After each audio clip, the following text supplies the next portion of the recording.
believe that when your child walks into that school building, that they are getting solid instruction for the whole 6 hours that they're there? We need to talk. Hey, Fortunate One. Welcome back to Fortunate Living. I'm Nadine, the Fortunate Living nurse. I am a homeschool mom and a registered nurse, and I've successfully homeschooled my 3 children for the past 10 years. And if you're being called to homeschool, you can do it too. So tonight I'm doing a little planning for 4th grade for our upcoming year. I have all Nate the Great's curriculum. You can see here. I'm organizing our schedule for our days, and then I have emptied all of the 3rd grade curriculum, and I'm loading up the 4th grade curriculum into our work boxes. So a question that I keep getting frequently is, how am I going to be able to school or educate my child for 6 hours a day? Let me get my last little sip of my iced coffee. This was so yummy. It was an iced coffee with brown sugar and almond milk. Let me get a sip. You asked me, how are you going to educate your child for 6 hours a day if you homeschool them? I want to know who is getting educated 6 hours a day, whether they're in a public school, private school. Who told you that your child is being educated, actively educated for 6 hours a day? You believe that when your child walks into that school building, that they are getting solid instruction for the whole 6 hours that they're there? We need to talk because that's not what's happening. And if you're trying to hold yourself to some make-believe standard that while your child is in the school building, they're getting solid instruction, interactive instruction, engagement from their educators for the whole 6 hours, you setting yourself up for failure, because I'm telling you that's not what they're doing. And I'm not just making this up. You guys know I am a research person. I love looking at everything, looking up what's the best practice to be able to implement whatever educational strategy or health strategy, that therapy that I'm trying to implement with my family, my patients, anyone. That's just me. I have an idea. I believe that God will show me the way, and then I research. Let me show y'all. So over my 10 years, this is like my homeschool resource binder. Whenever I come across any type of article, organization thing, I print it out. Y'all know I'm a paper girl, and I have everything filed away. Things that it could be about puberty, attention spans, I have speech delay, potty training, anything that I need, I can put back in here. I know I'm old school. I got this $1,000 and something MacBook, but I just like my papers. So I went in here and I pulled out this study for you guys. So it's just not Nadine saying it. So here's this study. I found this in the Journal of Classroom Instruction years ago, and it talked about the study was evaluating how time is spent in elementary classrooms. Okay, so what the study found, I'm not even going to mess around. I'm going to get right to it. The study was done in a typical public school classroom. They studied the 2nd graders and the 5th graders, because what they wanted to see was, and the way they termed it was, how much active engagement the children were receiving on a daily basis. Did they call it active engagement? Engaged, yes. How much actual teacher student engagement were the students receiving? And this could be individual, but most of the time it was group learning because it's a classroom. So what they found, they studied these children, and the assessors actually went into the classrooms. They did the 2nd grade and the 5th grade, which I think was a perfect time and age to do it, because if they had done it with kindergarten and 1st grade, I mean, some of them, they still worrying about how to get to the bathroom. Kindergarten is crying because they miss their mom. 2nd grade, they've been going to school. Preschool, kindergarten, 1st grade, they're used to the whole structure of being at school. And then in 2nd grade is so important. getting in the fundamentals of math. They should be reading by second grade. And then we should really be working on their grammar, writing, and comprehension in second grade. So this was a crucial grade. I love that they did second grade, and I love that they did fifth grade, because fifth grade is now, that's that last year before you go into middle school, when they're expecting your children to be so independent. And then I like the fifth grade is before they're into that big puberty jump, which messes with their psychology. So fifth graders, they've been going to school for 6 years. They know how school works, but they're still stable. They haven't gone through that hormonal surge yet. So I think these were two really good grades for them to observe how much teacher engagement do they get. So I'm not gonna keep you waiting. I'm gonna go to the back of the study and tell you how many hours they found that these children were actually being engaged with teacher to student education. The second graders, oh, one more thing.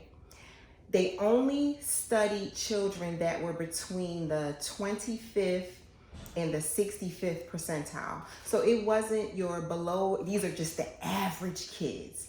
They took into account, we're not gonna put any kids in that are below average. We're not gonna put any kids in that are the high achievers. This is just your average second grader and fifth grader. I love that too. Like, I thought this study was so well set up, because so many times information from a study, you could be like, well, did they take that into consideration? Well, I think they took into consideration everything that could have really skewed the outcome.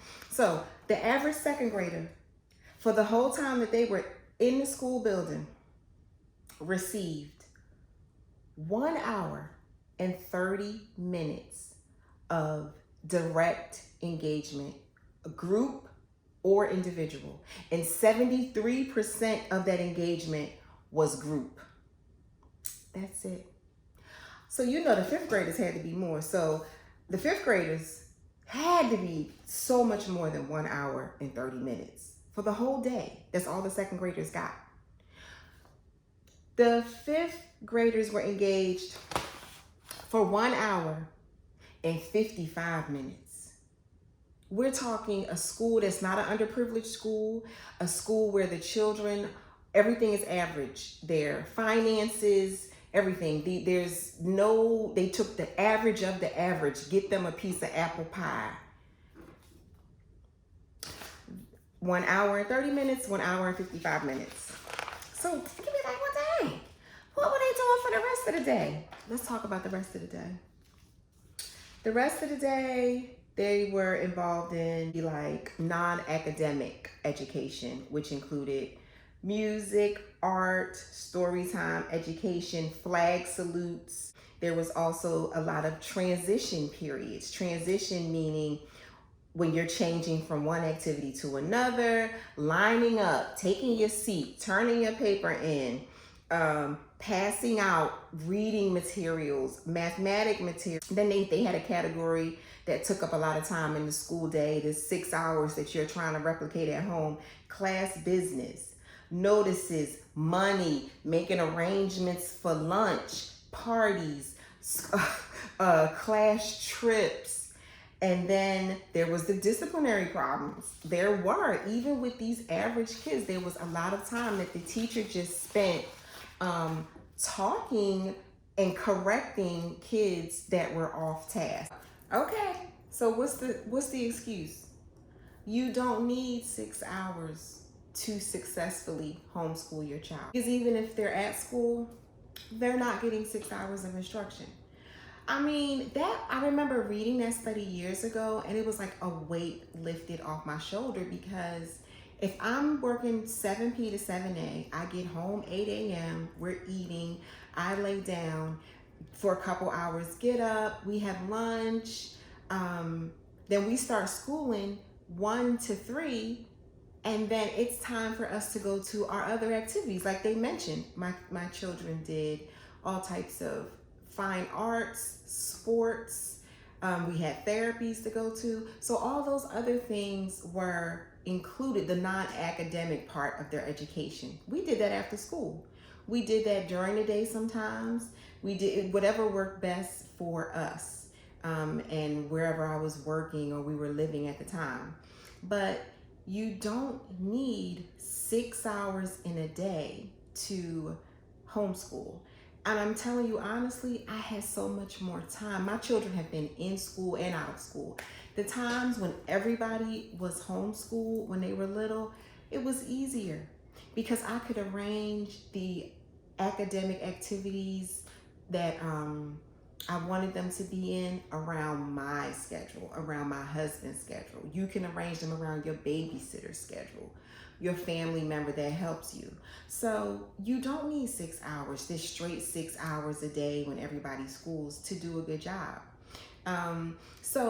And so much of what your children need outside of that core, let's just round it up to 2 hours. If you spend 2 hours with your second grader, two hours with your fifth grader. So remember guys, I was homeschooling 3 children on 3 different levels, one with special needs, and I would never homeschool over 4 hours a day. I have never homeschooled over 4 hours a day. I still want to like these children, okay? So, and then stop thinking about it in that you're not equipped to do it. That was a struggle I had as a nurse. I was just like, I don't know what I'm doing. I was so blessed when I started homeschooling in New Jersey. My kids were so little. Like I had a toddler and like a first grader. When we moved to North Carolina, I joined a homeschool science class. And all the moms that were there, when I say I joined it, I put my child in it, but I stayed, like I would stay there with my child. The 5 moms that I got to hang out with, 4 were teachers that were homeschooling their children, and 1 was a social worker. So we're talking, these people are great communicators, they're professional educators, and if they could see that this school system is not working for my students, therefore I'm not going to put my own children in it, that says a lot about what's lacking in our school system, and that our teachers are not being respected or heard in the way they want to serve their students. But what it did for me as well, being around this group of homeschoolers that were degreed educators, was when I was spazzing out about stuff, how am I going to homeschool 6 hours when I worked all night? How am I going to do this and that? They would be like, oh, that is not really required. So I'm here to encourage you and tell you that most of what your children need, you are capable of giving it to them. They were given to you, so you are capable of it. Fear not. There's nothing to fear. You come up with a system that works for you. Get off Instagram looking at the homeschool mom that doesn't work, has a cleaning service, and was a teacher in her former life. Don't be looking at her Instagram, because who can fill those shoes? I can't fill those shoes, okay? So stop tormenting yourself by comparing yourself to other homeschoolers and comparing yourself to schools. If the school worked, you wouldn't be trying to homeschool. Learn what your child's learning style is. I have another video where I talk about that. Learn what your learning style is, and then choose your pre-made curriculum based on what works best for the both of you. And the reason I say pre-made curriculum is, stop looking at these homeschool moms that's their full-time job is to homeschool, because they making up charts and making up new stuff. Girl, God bless them.